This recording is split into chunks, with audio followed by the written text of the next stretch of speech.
AVC, Steve, FlipSideCT here. Thanks for joining me. You just saw some pictures that I took last week in New York City. As I mentioned, I have a new camera, a Canon 60D, sort of an older model, but the point is, this was my brother's, who passed away back in November 2015, and I was able to get his camera, and he always passed on his cameras to me, which this is a real treasure for me to have. Anyway, I've been taking pictures since I was 15 years old. Even going into Manhattan, I can't find any of my old pictures, and I had a passion and always still had it, but now that I have this camera, I'm just so eager to go out and do more. So I like to take pictures, architecture, animals, stores, windows of stores, architecture, color, staircases. New York is a perfect model.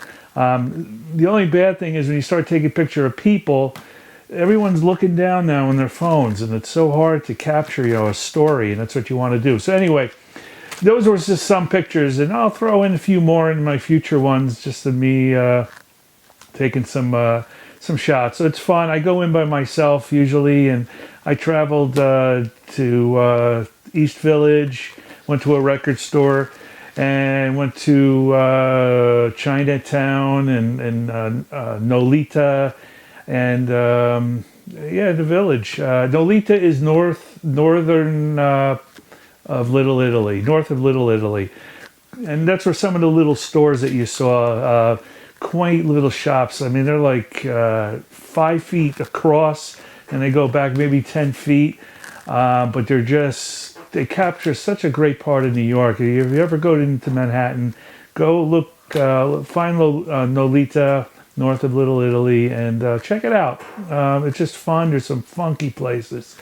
Anyway, I got a couple things, and I wanted to, first of all, say my thanks to Stav, who is Spinning Greek.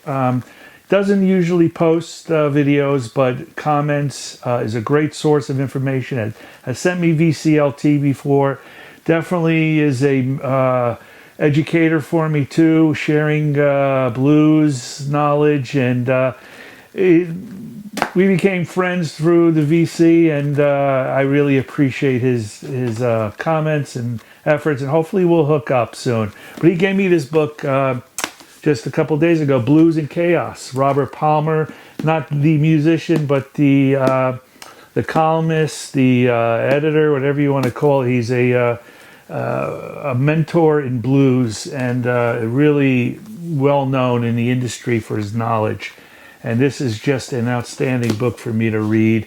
Thanks so much, Stav. I know you put a little signature in here. We're definitely blues lovers, and there are some gems that this book will talk about as far as records. So I'm looking forward to jotting them down and looking them up, because there's so much to learn with the blues. So this book is more about, you could know about blues, but it's definitely the understanding of blues. So cool job. Thanks so much, Stav. I picked this up in the little bookstore that I picked up a few records. This is Graham Nash, Wild Tales, and this was just $8, and this is a rock and roll life. I mean, how can you go wrong? This has got to be a cool book to read, so I'm looking forward. I got to finish my other book. I finished Chrissie Hynde, which was okay. It was good. It was not much of the Pretenders as I would hope to, but you definitely got a good insight of what Chrissie was about in her background. So appreciated that. And Glyn Johns is the wonderful engineer with Stones and so many other bands. And then I definitely got this spring and summer book to read now. A VCLT from Helmut, Diggy, Bill. You came through, man. Wasn't expecting it. You sent me a Brian Eno, David Byrne, My Life in the Bush of Ghosts, which is a book. But in 1981, Eno and Byrne collaborated. They were in between recording. Eno was producing Talking Heads, I think it was Fear of Music, and Remain in Light. I can't remember the name of the albums. Jeez. So in between, they put this together. This is experimental stuff. This is just really far out stuff for 1981. Pretty advanced and pretty cool for the geniuses to put their heads together. Thanks so much, Bill. I owe you. I hope we get to see each other at a show. I know we have one coming up, a couple of them coming up. So in Manhattan, there's one store, one of my go-to stores, one of my favorite stores. In fact, it's not huge. I have taped it, and I wish I had took my camera and shot some footage in there. But Academy Records on 12th Street by First Avenue. Always finding something in the recent arrival sections. And they have a listening station, which is great, saving a lot of cash. So I picked up a few and really pleased with these.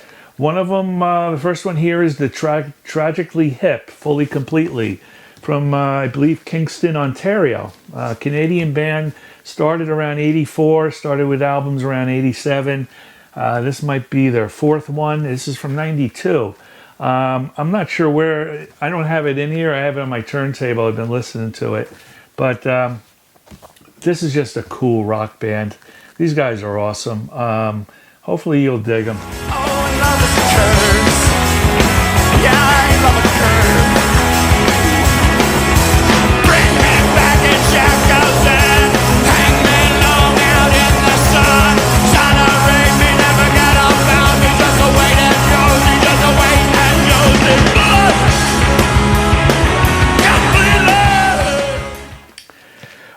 I've been wanting and looking for 50s of Ike Turner, but this is good enough. This is Ike Tina, Her Man, His Woman. And this is exactly what you would think it would be. Powerful horns. You could hear some cool guitar riffs, which Ike is famous for. He played with a lot of cool artists backing him up in the 50s. Check his archive out of what he's accomplished back then. We lost him, what was it, like 2007 or something. Hey, he had problems, we know. In fact, in his album, oh my gosh, the lyrics, lying, cheating, hitting, beating, everything. You could now see what was going on. But I guess they wrote the songs, but just Tina, I saw Tina perform. They opened up for the Stones. I saw her at Live Aid in Philly, but she's just phenomenal, and she's as good as what people have said she was. So this is a cool album. I really enjoyed it. I love all these. The blues, I couldn't put this one down. I had to walk out with it. Tbone Walker Jazz Heritage Series, and this is Dirty Mistreater. So this looks like it has some hits. Stormy Monday, of course. Just some good old blues, man. This is where it's happening. Definitely T-Bone. He was a wild man, playing behind his back and, putting the guitar out and playing. Just a cool dude. That was fun. On the punk side, in the 76, 77, I've been talking about some of the bands back then, and one of the bands was called The Slaughter and the Dogs, and they didn't get as much fame as the other ones. This is actually a 2001 album, Beware Of, and TKO Records. They were good raw punk. This is a little bit, a little different than the punk they were. So people, the fans, I don't think really gave this one good reviews. I think it's a cool album. And I've been working like a dog. It's been a hard day's night. I should be sleeping like a log. But when I get onto you, I find the things that you do will make me feel.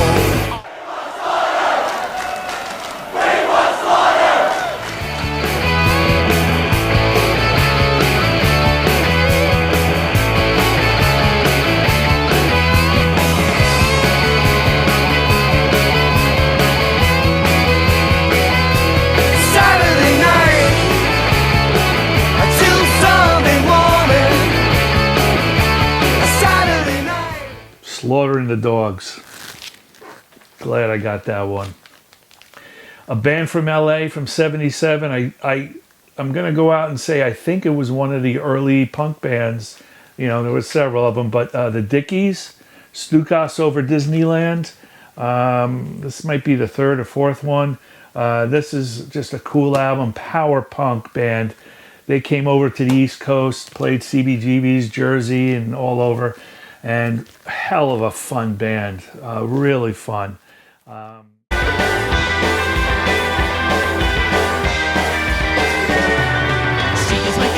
So wonderful, I love her so. Rosemary, kisses galore, and I think the whole world of her. Hey, babe, stop what did you do, babe? Yeah, babe, stop what did you do, babe? I don't know what it is about you, but I like it a lot. You won't do let the whole you, babe, but be another side. It's all the same.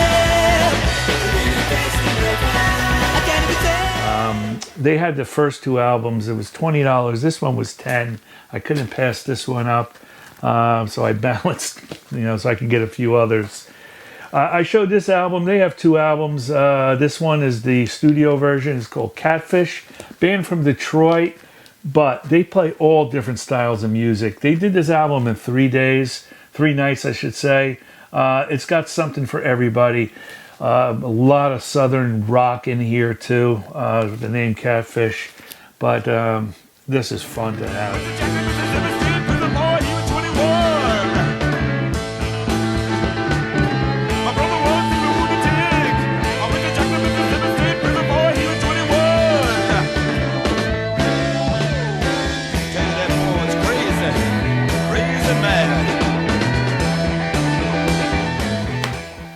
And the last one, this is Joe Jackson's Big World. I want to say 1986. This is live recordings of some really cool songs. Wild West, Right and Wrong.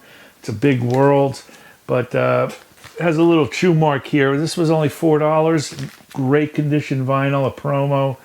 I don't see a lot of people talking about Joe. I know Chris, you and I always talk about him, and Dixieland Farms, and I'm sure you probably got this one. But he's just so cool, Joe. There we go, rock and roll. This week got a show to go to, New Haven, Connecticut, and then another one in at a college. So things are coming up. I hope you get to go to some shows, take some videos, show us even pictures if you can. That's about it, folks. I appreciate you watching, and tune in next time. Thank you.